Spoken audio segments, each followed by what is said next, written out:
आज की क्लास में हम लोग सबसे पहले सीखेंगे कि किस तरह से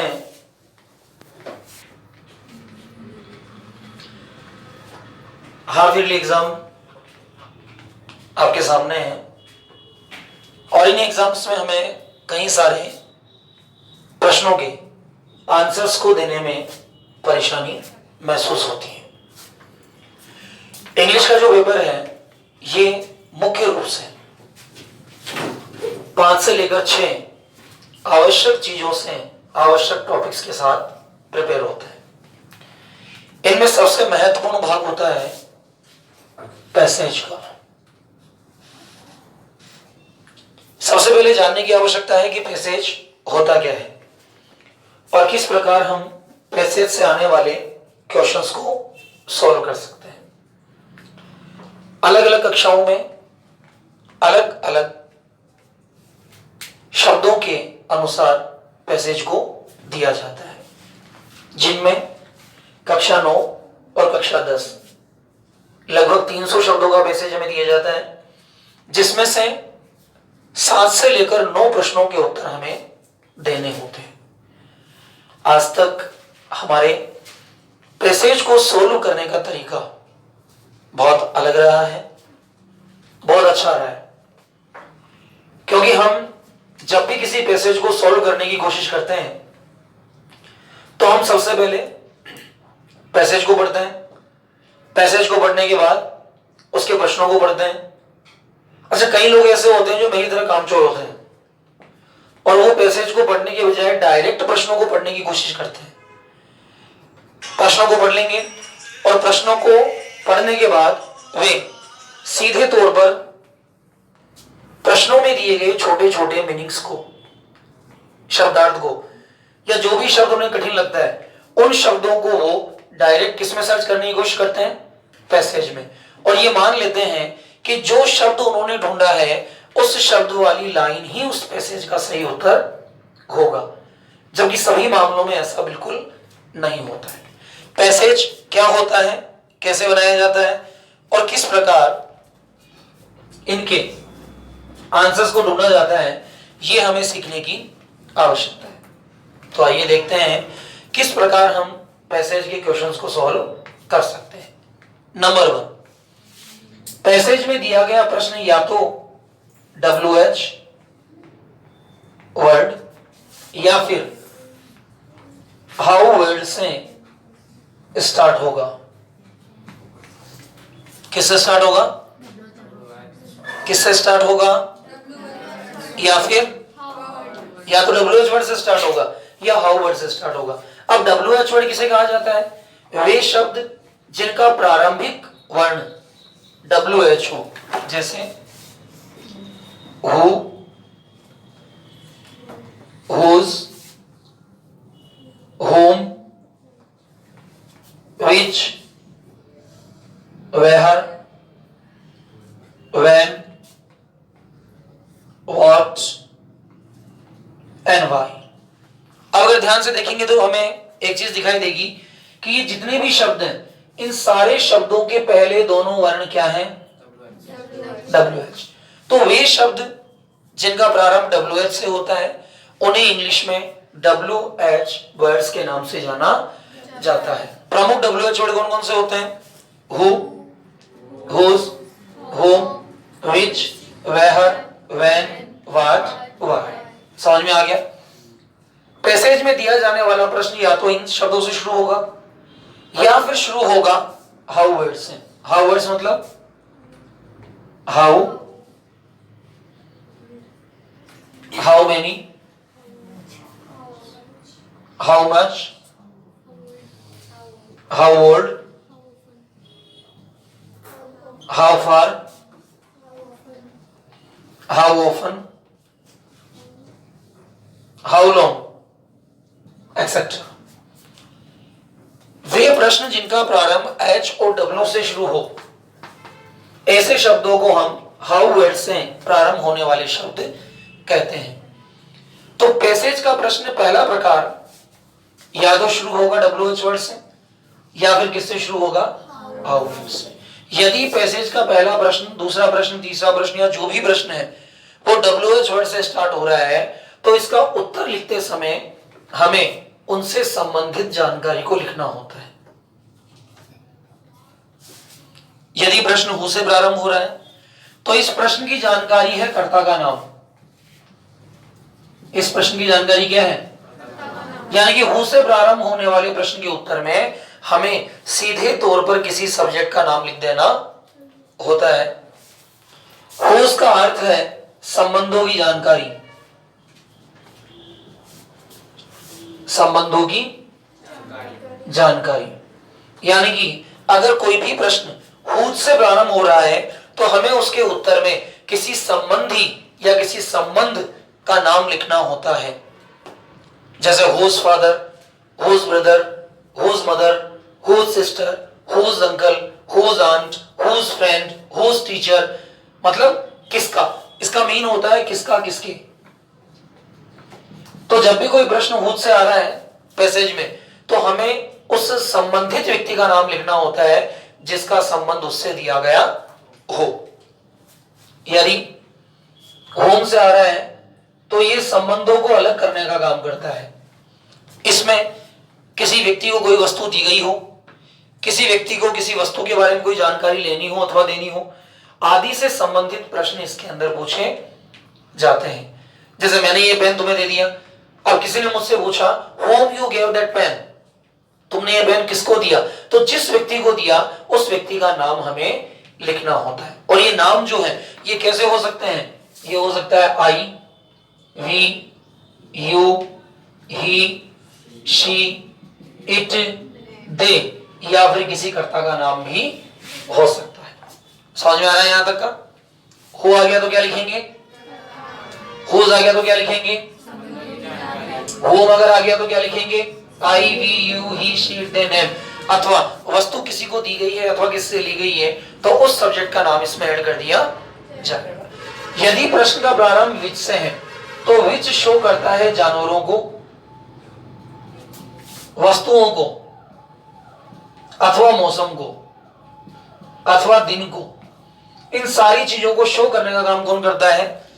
विच। तो यदि किसी भी प्रश्न को विच के साथ बनाकर दिया गया है तो ऐसे प्रश्न के उत्तर के अंदर हमें जानवर का नाम, किसी वस्तु का नाम, किसी मौसम का नाम, किसी दिन का नाम, किसी महीने की जानकारी, छोटे दूध पीते हुए बच्चे की जानकारी या निर्जीव चीजों के बारे में हमें एड्रेस यहां करना होता है।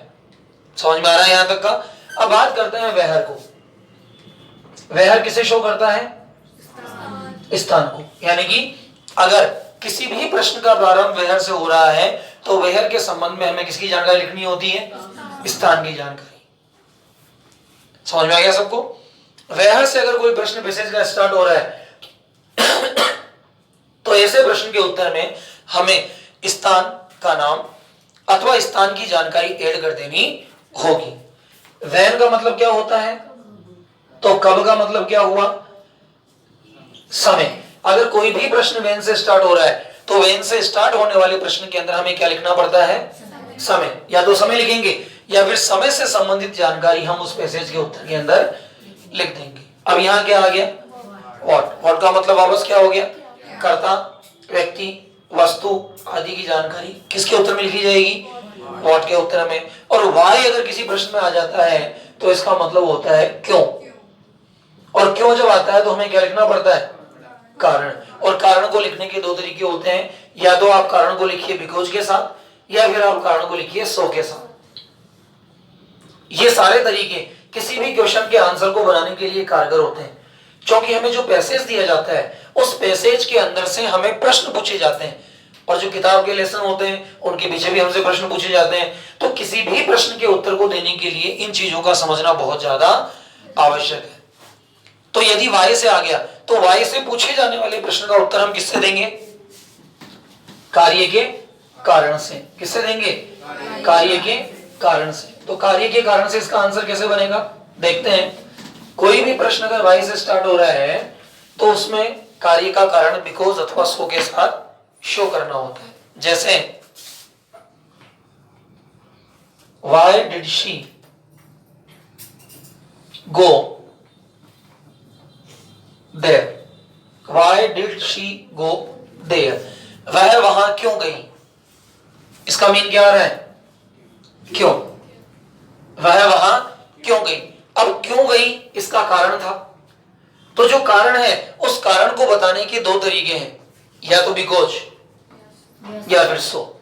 अगर बिकॉज से आंसर लिख रहे हैं तो हमें पहले आंसर लिखना पड़ेगा प्रश्न के भाग के रूप में। शी वेंट देयर बिकॉज, और इसके बाद क्या आ जाएगा? आंसर। यदि सो का प्रयोग किया जा रहा है तो पहले क्या लिखेंगे? आंसर। उसके बाद क्या लिखेंगे? So she went there. समझ में आ गया? यदि बिकॉज लगाना है तो पहले प्रश्न का भाग लिखना पड़ेगा और उसके बाद उत्तर लिखना पड़ेगा। यदि सो लगा रहे हैं तो पहले प्रश्न का भाग लिखना पड़ेगा, पहले उत्तर लिखना पड़ेगा और उसके बाद प्रश्न के भाग को ऐड कर दिया जाएगा। इसी तरह यदि प्रश्न हाउ वर्ड से स्टार्ट हो रहे हैं तो हाउ का मतलब क्या होता है? कैसे। तो इसमें क्या लिखना पड़ेगा अपने को? कार्य का तरीका। कार्य का तरीका, यानी कि इसके अंदर अपन कार्य के तरीके को ऐड कर देते हैं। अब यहां अगर आ गया हाउ मेनी, तो हाउ मेनी में क्या लिखी जाएगी? संख्या। अगर यहां आ जाता है हाउ मच, तो हाउ मच में क्या लिखी जाएगी? मात्रा। हाउ मेनी में क्या लिखेंगे? संख्या। और हाउ मच में क्या लिखेंगे? मात्रा। इसी तरह अगर हाउ फार आ गया तो इसमें क्या लिखी जाएगी?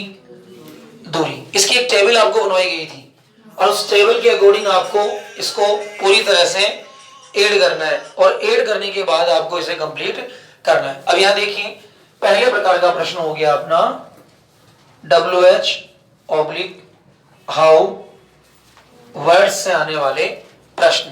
क्या यहां तक का सबके समझ में आ गया? यदि किसी भी प्रश्न का प्रारंभ WH अथवा हाउ वर्ड से किया गया है तो हमें दी गई टेबल के अनुसार उस शब्द का उत्तर ढूंढते हुए उसका आंसर लिख देना होता है। सबके समझ में आ गया? ठीक है। अब आता है इसका सेकंड पार्ट। यदि प्रश्न WH और हाउ वर्ड से ना दिया जाए और हेल्पिंग वर्ब से दे दी जाए,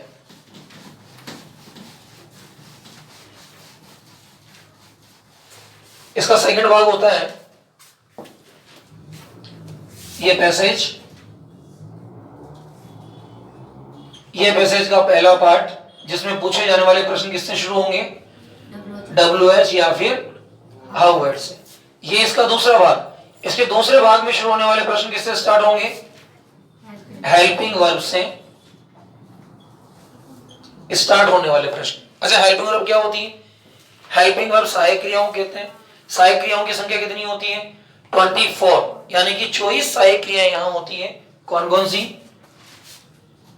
is, am, are, was, were, do, does, did, has, have, had, can, could, shall, should, will, would, may, might, must, used to, need, ought and dare। ये 24 सहायक क्रियाएं होती हैं। यानी कि एक बार मेरे साथ बोल दीजिए इसको। is, am, was, were, do, does, did, has, have, had, can, could, shall, should, will, would, may, might, must, used to, need, ought। अगर किसी भी पैसेज के प्रश्न में इनमें से किसी भी सहायक क्रिया से कोई प्रश्न शुरू हो रहा है तो हमें उस प्रश्न का उत्तर केवल और केवल किसमें देना है? यस या फिर नो में। अब बताइए मुझे, आप पैसेज के अंदर मिला रहे हैं मीनिंग, आप मीनिंग मिला रहे हैं, मीनिंग को ढूंढ रहे हैं, लेकिन उसका उत्तर हमें किसमें देना है? यस और नो में। जबकि हम ऐसे प्रश्नों को 100% गलत ही करके आते हैं। क्यों करके आते हैं? क्योंकि हमारा दिमाग क्या काम करता है? मीनिंग को मिलाने में। हमारा दिमाग काम करता है कि प्रश्न के मीनिंग को देखो और प्रश्न के मीनिंग को देखकर पूरे पैसेज के अंदर उस मीनिंग को ढूंढ लो। जैसे मीनिंग ढूंढेंगे उस लाइन को वैसा का वैसा उतार कर आ जाएंगे। अब देखो, अगर WH वर्ड से प्रश्न स्टार्ट हो रहा है तो क्या हमारे द्वारा दिया गया उत्तर सही होता? नहीं होता, क्योंकि हम केवल मीनिंग मिला रहे हैं। अगर हेल्पिंग वर्ब से प्रश्न स्टार्ट होता तो क्या हमारे द्वारा दिया गया उत्तर सही होता? नहीं होता। और यही कारण होता है कि अंग्रेजी के पेपर के अंदर हम लोग बहुत कुछ करके आते हैं और हमारे मन में ये भावना होती है कि हम ने बहुत बढ़िया पेपर किया है, लेकिन जब रिजल्ट आता है, जब मार्किंग होती है, जब हमें आंसर शीट में दिखाई जाती है, तब हमें इस बात का एहसास होता है कि हमने कितना कुछ गलत कर दिया है। इंग्लिश के पेपर को सॉल्व करना बहुत आसान होता है, बशर्ते हम उन सारी चीजों को याद कर लें जिन चीजों से उनके प्रश्नों को बनाया गया है। क्योंकि प्रश्नों को बनाने से पहले उनके उत्तर, उनके आंसर्स दिमाग में होते हैं, तब कहीं जाकर उन प्रश्नों को बनाया जा सकता है। तो यदि किसी भी सहायक क्रिया से पैसेज का कोई भी प्रश्न आ रहा है तो हमें उसके उत्तर में केवल और केवल क्या लिखना है? यस और नो। अगर यस लिखना है तो यस लिख दिया, कोमा लगाया और प्रश्न का बाकी भाग ऐसा का ऐसा लिख दिया, सहायक क्रिया के बाद वाला। अगर नो लगाना है तो नो लिख दिया और नो के बाद आंसर का भाग लिखा, उसके बाद वापस नोट लगाया और पूरा भाग वैसा का वैसा लिख दिया। जैसे did she go to school, मान लेते हैं ये प्रश्न आ जाता है, did she go to school, क्या वह स्कूल गई? अब तुम इसका आंसर ढूंढ रहे हो पैसेज में, मिलेगा क्या? नहीं मिलेगा, आंसर नहीं मिलेगा। और मिल भी जाएगा तो गलत ही मिलना है, सही तो मिलना नहीं है। अब तुमने पैसेज को पढ़ा और तुम्हें इस बात का पता लगा आप लोगों को कि यहां इसका उत्तर आना है यस। क्या उत्तर आना है? तो हम यहां क्या लिखेंगे? Yes she went to school. Did आ गया इसलिए सेकंड फॉर्म लगानी है। Yes she went to school, हाँ वह स्कूल गई।